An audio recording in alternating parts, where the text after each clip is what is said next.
nessa briga, quem perde mais?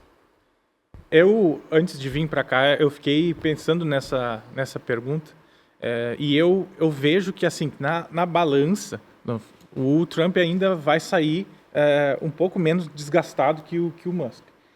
Num sentido, pode ser que ele de alguma forma, diminua o grau de importância em alguns lugares que tem mais o Musk com proximidade e também essa questão de financiamento.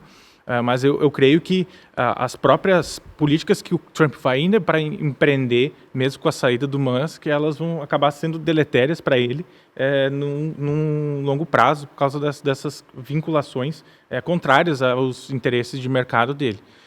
Contudo, essa linha que ainda se tem com o Departamento de Defesa, com a SpaceX e a Starlink, ela ainda é um fio que ainda está segurando os dois juntos, eu acredito.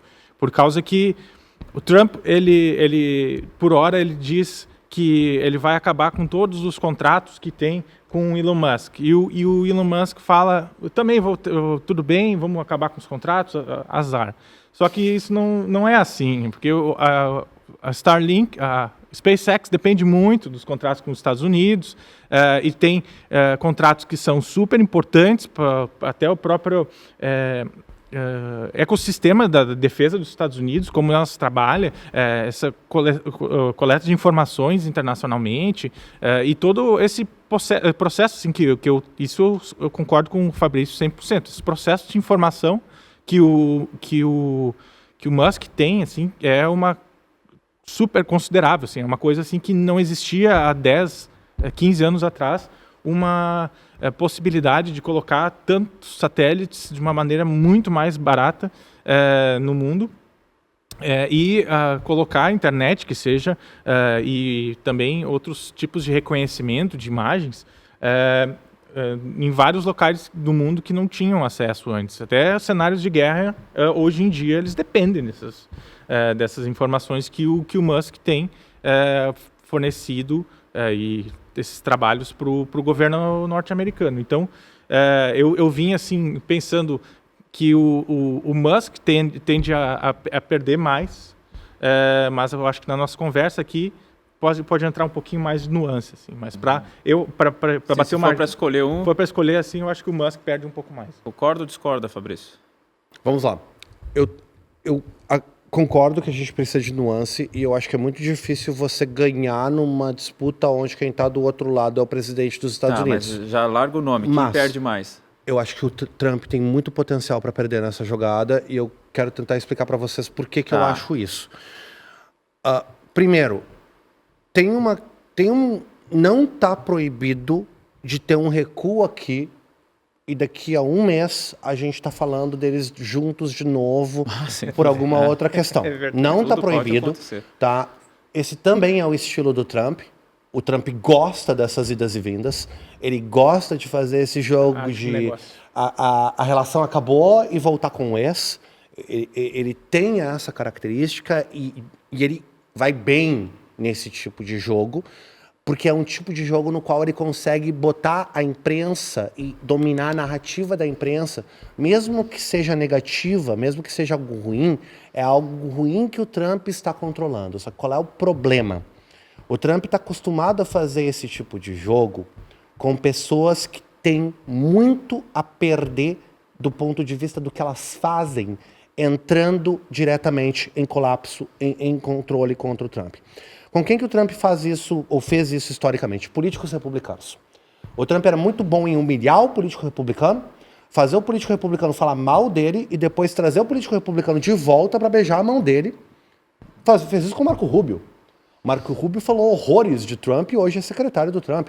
O atual vice-presidente do Trump é um cara que disse horrores do Trump e o Trump fez voltar para beijar a mão dele.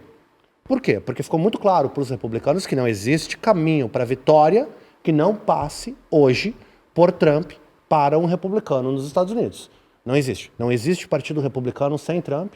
Não existe movimento conservador norte-americano sem o Trump. Só que o Musk é um animal diferente, se vocês me permitem falar de uma forma um pouco mais, né, solta. Por que o Musk é um animal diferente? Porque o Musk, em primeiro lugar, tem financiadores dele.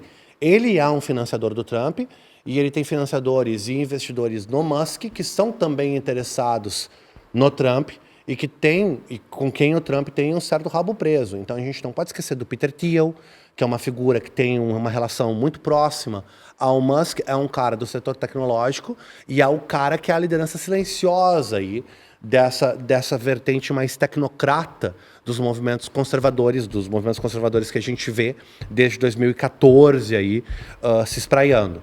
Então, o Peter Thiel é um cara que não aparece muito, mas que tem muito dinheiro aí, né? A gente sabe que o Vance, o vice-presidente, é um cara que foi colocado ali pelo setor de tecnologia, né? Então ele é um cara que era lobista do setor de tecnologia, foi colocado na vice-presidência pelo setor de tecnologia.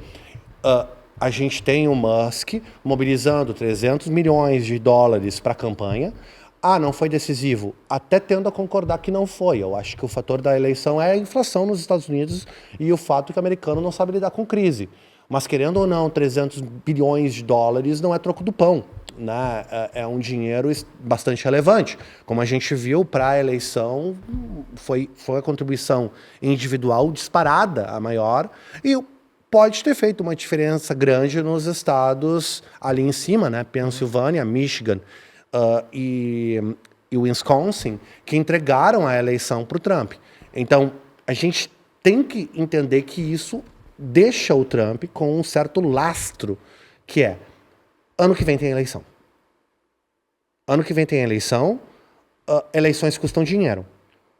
Quando o Trump abandona o principal financiador dele, o que isso diz para os outros financiadores do Trump? Então, aqui, o Trump se coloca numa posição complicada. Como é que os lobistas republicanos vão ir pedir dinheiro para os seus respectivos financiadores, quando o principal financiador, o cara que investiu 300 milhões de dólares, foi chutado do governo e humilhado em público? Como é que você vai dizer, não, mas investe, não tem problema, a gente vai ser firme contigo. Poxa, mas vocês não foram firmes com Elon Musk. Né? Mas veja bem, o Elon Musk tem os probleminha do Elon Musk.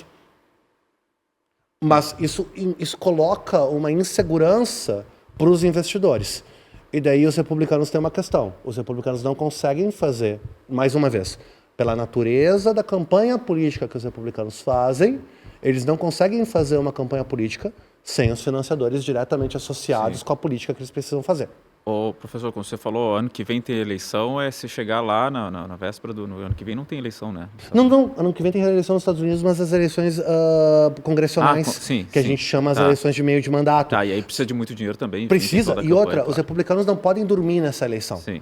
Por quê? Porque eles arriscam perder o Senado, eles arriscam perder a Câmara, principalmente a Câmara, nessa brincadeira. Sim. E eles não podem. E daí o Trump vai ter que governar de uma forma que ele não gosta. Claro. O Trump não gosta de governar com a oposição. Ninguém gosta. Mas é que no caso, para o Trump governar com a oposição, ele vai ter que aumentar o volume de medidas que são medidas autocráticas. Claro. Para isso ele precisa de quê? Financiadores.